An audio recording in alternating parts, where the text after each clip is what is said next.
Hello and welcome once again to Behind the Screens with me, David Hart, and my colleague Mark McDermott here. And this week we are going to be talking about re-engineering the product, which is a subject very close to our hearts because it's exactly what we have done with ScreenCloud. So when we started ScreenCloud, it was, we launched a product and there was lots of rapid changes after that. As we realized, as users started to give us feedback, it was like bang, bang, bang, bang, bang. And then I think in, September 2017? Yep. In Dubai, we kind of took stock and said, okay, look, we're seeing quite a lot of objections to some aspects of the product. What should we do? Should we keep going? Should we keep hacking's the wrong word, but keep evolving on what we're doing? It probably was a bit like that. Yeah.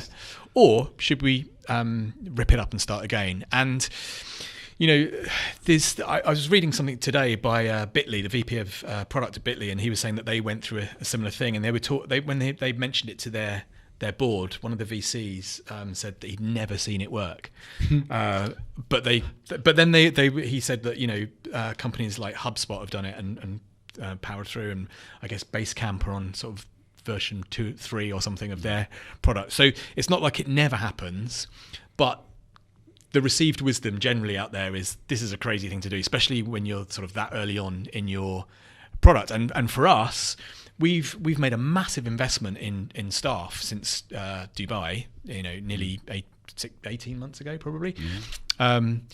And a lot of that investment has been in people working on the technical platform, of which none of our customers have seen. So we've basically sunk 18 months of investment in development into a product that as yet nobody has actually used. Yeah. And we've managed to still grow the business at a good clip. Are we crazy? Are we lucky? Did we do the right thing?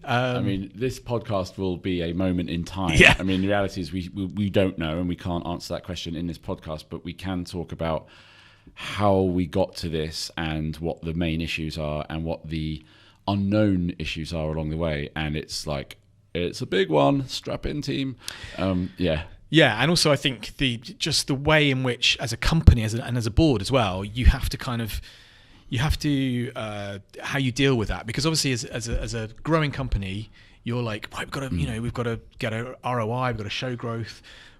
You've got one person on the board who's responsible for delivering this new product. That's a big undertaking. We've got this new product that's out there and customers using it, so that needs to be supported.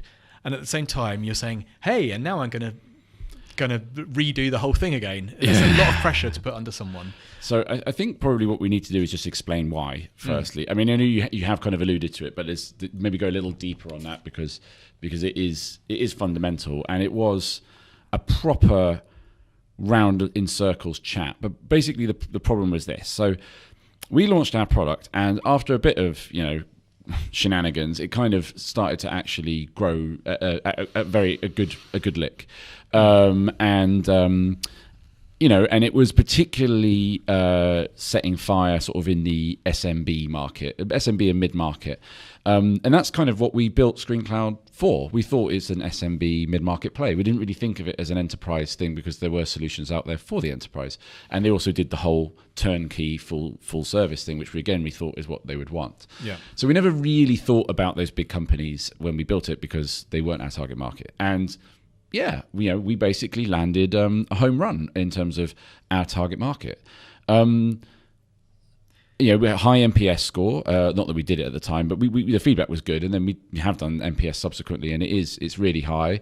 We're still growing well. Yeah. And any kind of thoughts about product market, the kind of traditional description of what product market fit means? We were pretty much hitting it. Yeah, we had pretty much.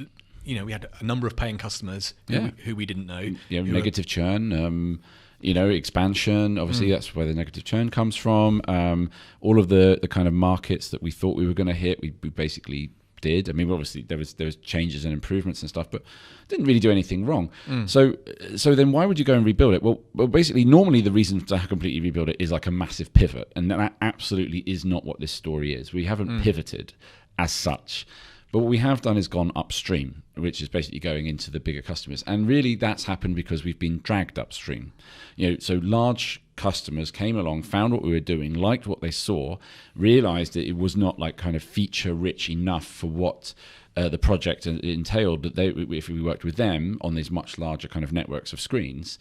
But what they didn't find in the market that was already serving that need was what they wanted either. So they've basically said to us, look, why can you develop this further? We like where you're going with it, but this is kind of like the base layer of what we need to basically commit very large contract values to you, which is a wonderful place to be in many ways. You're being dragged upstream by customers who are there, willing to pay, willing to work with you. It's a phenomenal problem to have, but it's still a problem. Yeah. So originally, I've got a feeling I might be doing a lot of talking here, but it's just because you weren't as close to it at the time because you're still doing other things to try and keep us all paid, basically. But what we were doing was we were trying to obviously service some of this need inside the existing product, like everyone would. And what we found was that we were kind of implementing it. So a really good example would be users and teams. So kind of breaking out teams all under one account properly so different people could have different permissions. And we were doing it, but if everyone looked at the feature once we rolled it out, it was clearly unsatisfactory. And even the customers were like, yeah, you've done it, but it's a bit weak. And the reality was the whole ground up ScreenCloud never had that thinking gone into it before. And me and Luke particularly kind of wrestled around with this for a long time, but we all did in Dubai. Like we went round the circles on this. First up, we looked at actual feedback. Then we looked at are they even telling us the truth? I mean, they're dragging us upstream, but do they really mean it? Is there some other thing that we're missing here?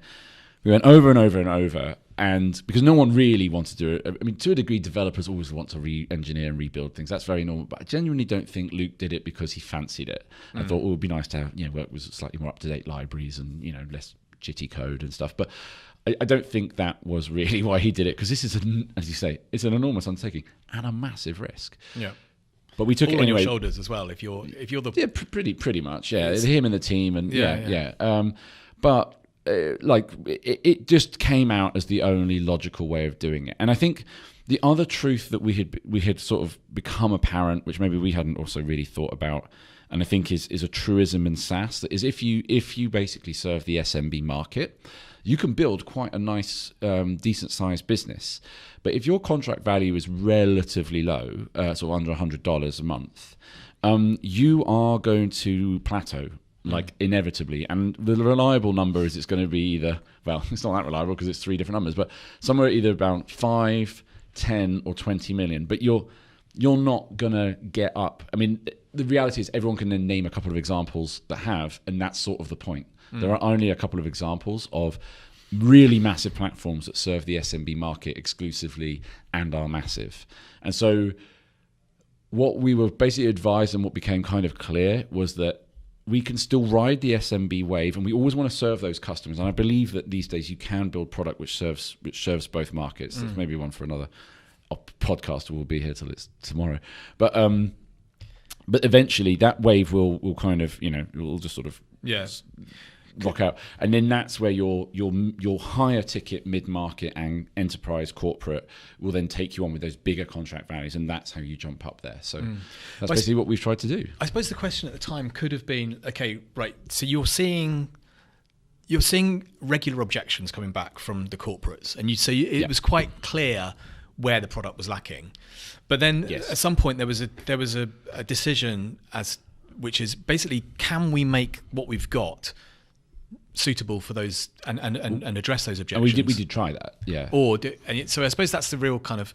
I mean, that is, without doubt, you should try and do that. You should try and think, can we mold what we've got now into it, even if it is a bit hairy doing it? Can you do that? You should absolutely try that, and you should exhaust that avenue first. Yeah. Otherwise, you are insane. Yeah. Or then there you go, and then so how do you then, right? Let's say decision made is happening, which it was. What do you do next? That's kind of ironic because we call it Next. Internally it's called ScreenCloud Next. Yeah. I mean, I'm conscious that I might just do a lot of talking on this, but is that okay?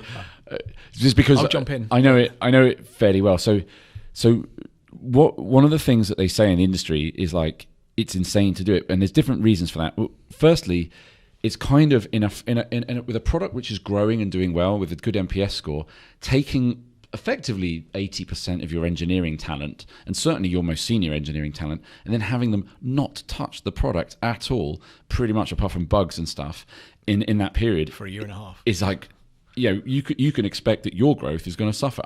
Unbelievably, it hasn't.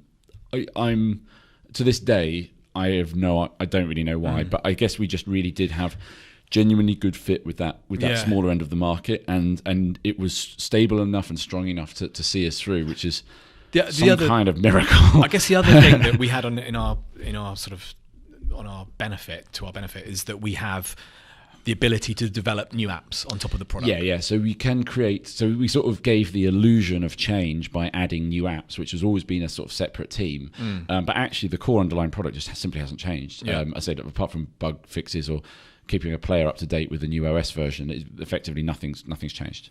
So we've been really fortunate there. And then the other thing, which I think is more nuanced and something I hadn't really thought about but it's true, and this is something that is a bit scary coming forward, is that your early adopter type customers, which is obviously, in our first couple of years very much fit that mold. When they find a product like ours, which is kind of still evolving and getting there, they will be quite imaginative in the way that they use it and work around the features in ways that you didn't really design the feature to do. Now, if you evolve the feature, that loophole, as it were, that they're exploiting doesn't really go away. But if you completely ground up change it, the chances are that loophole doesn't get ported over because it was never really acknowledged as a feature in the first place. Yeah. And when you've got like thousands and thousands of customers, they're all using it in slightly different ways. A lot of that accidental features, if you like, they will be effectively eliminated. So what you cannot do is just flip the switch and move everyone over. It has to be done concurrently, which means you're then managing two products, and that's not easy because then suddenly you're selling and supporting two products. You've basically doubled the workload for everyone, not just engineering, but also support and marketing and all of this. And you're basically effectively a bit bipolar for a period of time. Yeah. So that's bad. And also the other habit, apparently, and again, this is something we don't know the answer to yet, is that you do the sort of Homer Simpson car on version 2, where you've had all of this feedback, which obviously in version 1 you never had, and then suddenly you whack the whole kitchen sink into it, and you lose the essence of what people liked about it in the first place. Yeah, and we know from the NPS feedback we get, one of the things that people consistently say about why they love ScreenCloud is how simple it is. It does what it says on the tin. And we are adding a lot of new, inverted commas for the YouTube, complexity to it, but complexity that's necessary. But to be cognizant of the fact that not everyone wants that complexity. So how can the same product serve two markets? There's smart ways of doing it. We think we've done that. We don't know yet. So definitely this podcast is not a kind of fait accompli of like, this is how you do it. You probably have to come back to this in about 6 to 12 months time to really know. But yeah, so I mean, it's like, it's quite kind of a crazy thing. And I think there's other unforeseen issues around it. And one of them, and I've really definitely seen this, and we're all human, so we're all guilty of it, but is basically you create... What is it in kind of mythology? Is this like this sort of a bogeyman? You know what I mean? The kind of sort of fantasy, eat your greens with a bogey. I don't know, like that's not a particularly good example. You know what I mean? That you create this sort of mystical monster, which is version 1. It is now the thing that almost everything can now be blamed upon. Yeah. And when you're selling and you're like, oh yeah, well the product doesn't do that, doesn't do that. Like it's almost like, actually, that's a good product that people love and want to buy. It isn't like, oh yeah, the version 1, but the next one would be great. But it's like we have to wait for that, so we kind of take our foot off the gas. I think internally, almost like we should celebrate version 1 as like this like it's like a kind of. It's like Sir Matt Busby at Manchester United. It's like the father of the team that kind of set the ways that we work, and forever will be heralded as a visionary, even if it was in the 50s and the 60s. That's how we should see it. But instead, we probably want to see it as like something you can blame other things on. Yeah, no, that's because in interesting. effect we've turned on it, right? We've sort of gone, it's not good enough, boom. But actually, it's a damn good product that's created a company that now has over 50 people and is growing really nicely and is supporting customers who, on the whole, love it. Yeah. And they never asked for a version 2. The ones who are paying now, they don't even know about it. They don't even want a version 2. It's the ones that haven't given us any money It's that want the different exactly. version. Yeah, that's I mean, quite there's that interesting. meme of like the guy looking sort of at the hot the sort of girl. woman and his girlfriend's like kind of next Really to him going, cross, what? Yeah, basically that. I mean, Version 2, version 1, us, and Yeah. stupid in the middle.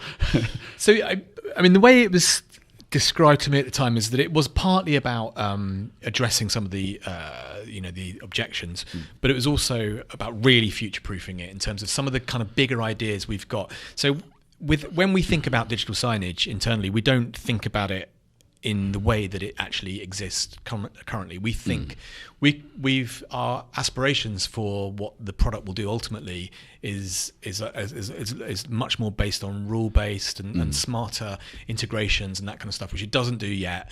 And effectively, I think part of it was like, I mean, and again, we don't know. It could be that we've got this great vision for it, and when it comes to it, That no one else shares. I just want to put tweets on a screen. Yeah. That's going to be really depressing if that is the case. But I think we've got enough insight. We've spoken to enough people to understand that there is a real opportunity here, and nobody's quite grasping it. And I think you're right. I think what's helped, if I'm honest, in knowing that we did the right thing, or really, really genuinely believing we've done the right thing, is that pretty much none of our investors gave us the money and gave us the faith and supported us in the way they have so that we could just put tweets on a screen. If that had been the vision we'd set forth, they wouldn't have done it. So whether we like it or not, people have already invested in that vision. Maybe not our customers yet because they don't know about it, but that's what got people excited. It wasn't what's out there now, which is also why when you see sort of kind of like clone or bit of copycatting going on in the industry, you're like, all right, well, good luck. Well, no, it's fine. I mean, you're copycatting something that's like 2 years out of date. Yeah. I mean, go for your life. I always think if you're copying, then you're always going to be lagging behind, like really quite seriously. So be warned. But yeah, that for me it was like, well, that version 1 product, lovely as it is, and it should be celebrated for what it's achieved for us. Didn't realise that vision. It clearly didn't. I suppose it partially did, but only it proved step 1. It proved some things around our assumptions, but not all of them. It also proved about the market and the desire for it, because 70% of our customers have never done this before. And therefore, one of the big things that was an objection right at the beginning was size of market, the addressable, the TAM, the infamous TAM. Your TAM is terrible. It's funny how things have changed, isn't it? When we first started, it was TAM, and now it's size of contract value. Yeah, well, basically, there's always something, right? I mean, and then it'll be something kind of else, sold and on then the it'll be, TAMs, the fact they're not in San Francisco, then it'll be, oh, God knows what it'll be. Yeah. I mean, it basically, get used to this. It's like there'll always be something we haven't done right. Yeah. But at least we're changing what that is, because the broken record is boring. And I'm getting a little bit bored of the contract value one now, I must admit. But we are close. Like, we're basically launching. I don't even know when this is going to go out. Is this going to go out in March or April? When do we think? I guess. Anyway, could it be end of March? It might be going out whilst we're literally in America, sort of launching this at the DSE show, the Digital Signage Expo show, because we've got a lot of our existing big partners, big customers and potential customers going to be there. And it's great. We can now sell this product and demo this product face to face and get that very necessary initial feedback, because we think we've done what you wanted it to do, but have we? Is kind of now the stage we're at. Yeah.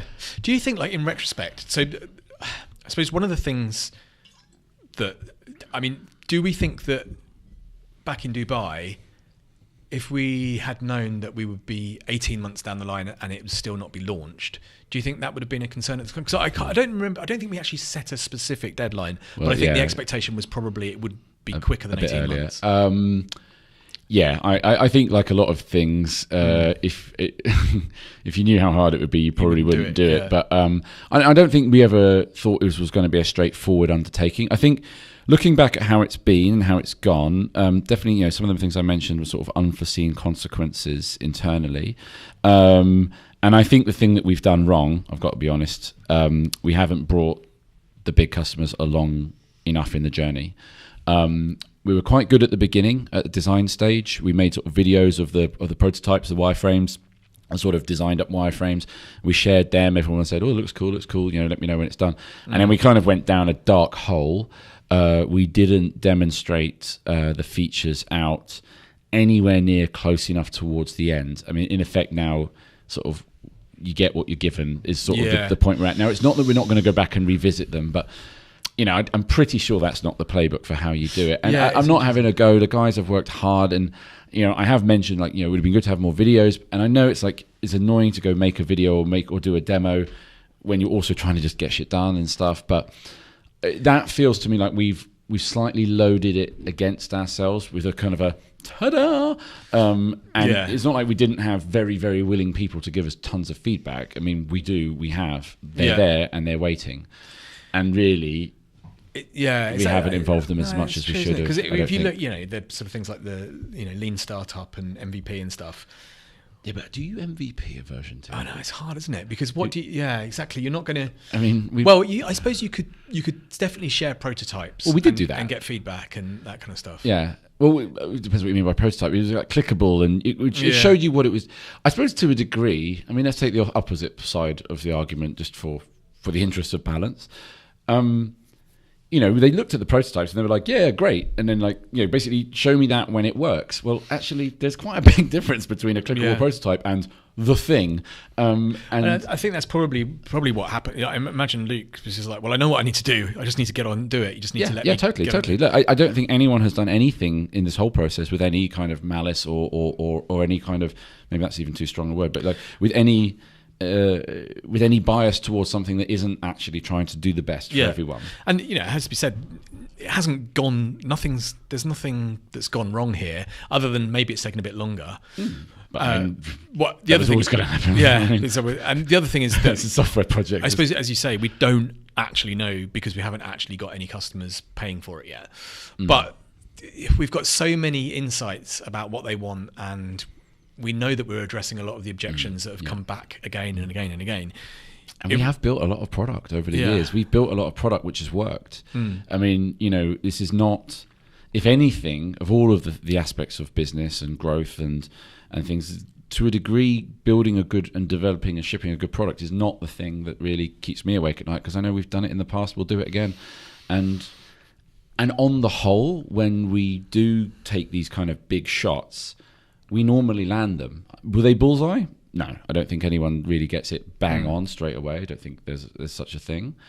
But I think, you know, we can get a 7 out of 10 on what we do, and then we need to go into a period of rapid iteration and improvement on the bits that are a bit weak, that we know are a bit weak. I think, and I hope, I'm really looking forward to that, because I think I can't wait, because it will be. I'm tired of talking about it coming next and all this. I'm tired of it. It's frustrating internally. It's frustrating talking to customers, but it can't be helped, I think. But yeah, once the thing's launched and starts, and we can do rapid iterations, which is, you know, what we haven't been able to do. I think it will feel really exciting, because we'll be seeing you know, improvements. And actually, when Luke and the guys are showing us what they've done, and they're showing all the different features, it is really kind of, it's coming together. This is great. This is really, really cool. Yeah. But the frustrating thing is, it's like, but it's not there yet. We can't actually do it.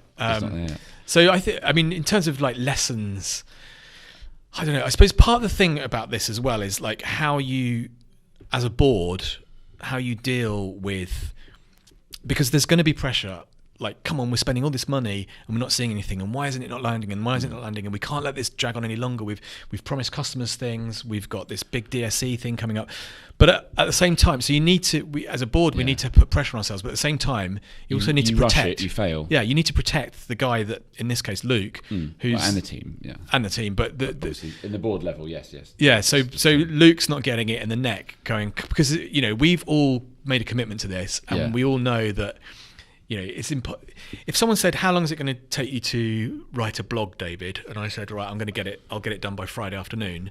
Then you would absolutely expect me to deliver it on Friday afternoon. But that is saying quite to someone, achievable, though. to saying to someone, there is 18 months worth of work here. I want you to be able to tell me exactly when you can deliver it is absolutely impossible. Yeah, and no no the team one that you're also going to build along the way. Yeah, you haven't even got the people that are going to do it yet. Yeah, you've got some of them, but not all of them. Yeah. Yeah, it's just impossibly hard to do. It's So I think it's really important, and I think we've been pretty good at it. And nobody, not even our investors, have given us a load of shit about this. But if we had stopped growing, would that have changed? Because we maintained growth throughout. Yeah, and that I think buys you a lot of faith. Good faith. It certainly does. But also the other thing is, I think we were.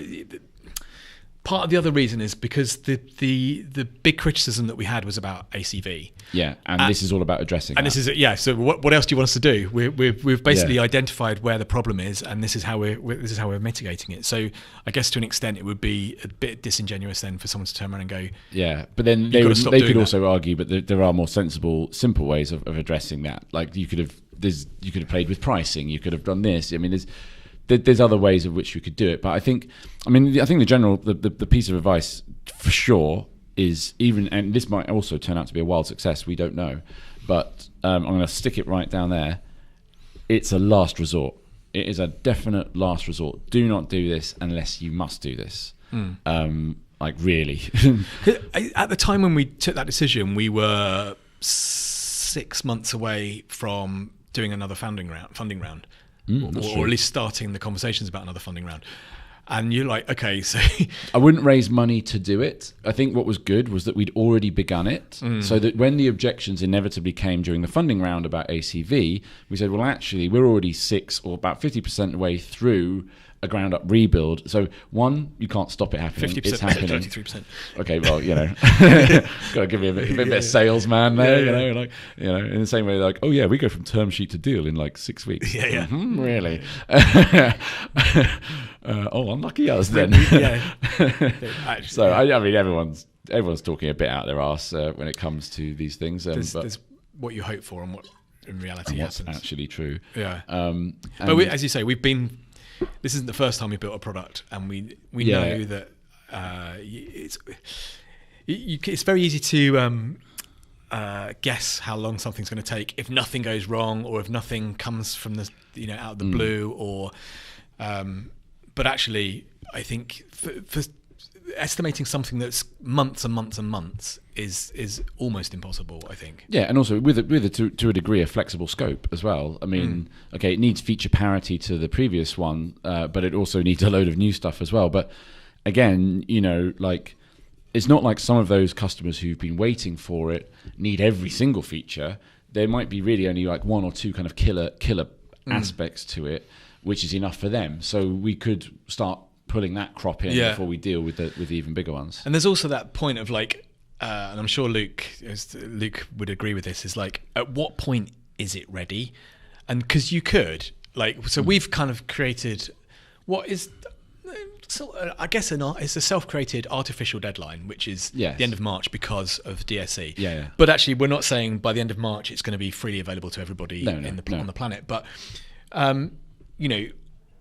it could easily have been the end of June, and I don't think it would have been. They would have going, we've got nothing to do now. I think definitely what has proven is that you do need some kind of like sort of when you get towards the final, because everyone you get a bit fatigued about 75-80% through a project. It just feels like it's going to go on forever.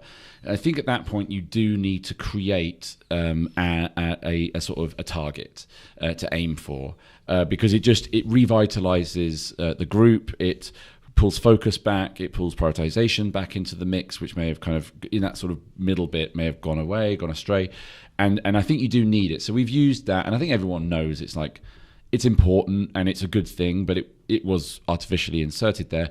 But you do need to have something to aim for. And also, the rest of the team need to rally around it. So the marketing guys need to create collateral. The sales guys need to... and it's got everyone excited. Like, I mean, it's kind of... The thing about these last 10% things is it's tough, but it's also quite fun. Like, it's thrilling. It's horrible in the middle. If it feels like a marathon, right?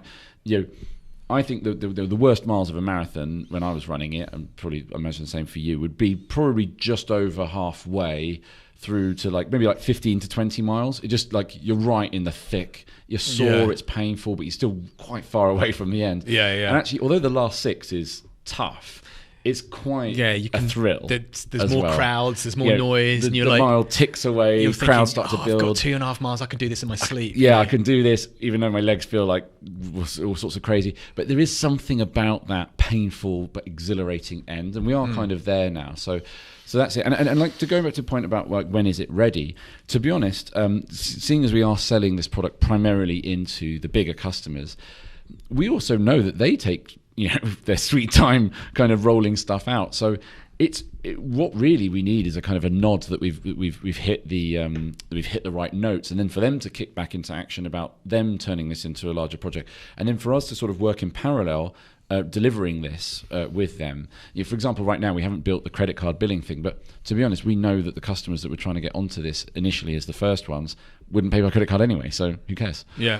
So it's a fascinating thing. We probably missed loads of. I mean, I'm getting the sense we probably might have. How much long time have we gone? We're slightly over 4 minutes over the half-hour thing. Oh well, have we ever done it on the half an hour? That's interesting. Do we ever deliver anything on time? No, podcast. Not really. But at least we do it. Yeah. I mean, like, you can whip the back some more, but it's not that bad. Like, but it's a fascinating thing, and obviously we should totally revisit this one as well, and it'll either be good to come back in 6 months' time. The ultimate therapy session. Was it good, or was it? Or maybe just a degree of smug. No, I doubt it will be either. I think it will be I think it's working, but there's stuff we need to still work on. That would be my prediction. Yeah, imagine it never ends, which is why it never ends. You never have version 2 and then you're done. Which is another thing, which is around thinking about like when we were an agency but doing products for people. It's actually, it never ends. So if they spend all their budget with you, like the best thing you should do if you're ever building a product on behalf of someone else, if they're hiring you for it, is you've always got to have from day one plan the day you're going to hand the keys over, because there's no way you can keep that outsourced for forever. So I think that happened all the time with people. Is like, we've And raised this money, ultimately we've got resent you. 50 grand to spend on an app or something, and then getting surprised when after it's launched there's still loads more work to do. And it's like, it never ends. It never ends. But that's part of the fun, I guess. It would be boring if you just launched it and then just sat back and held on tight. Should we cross our fingers and hope and please work? I think it will.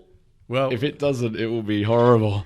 You're witnessing firsthand our pain, or if it doesn't work. And our nervous, excited anxiety. I'm actually quite glad we're capturing this, because this is it's the so point in history. Freaking real right now. And honestly, hand on heart, no one can quite tell what's going to happen next.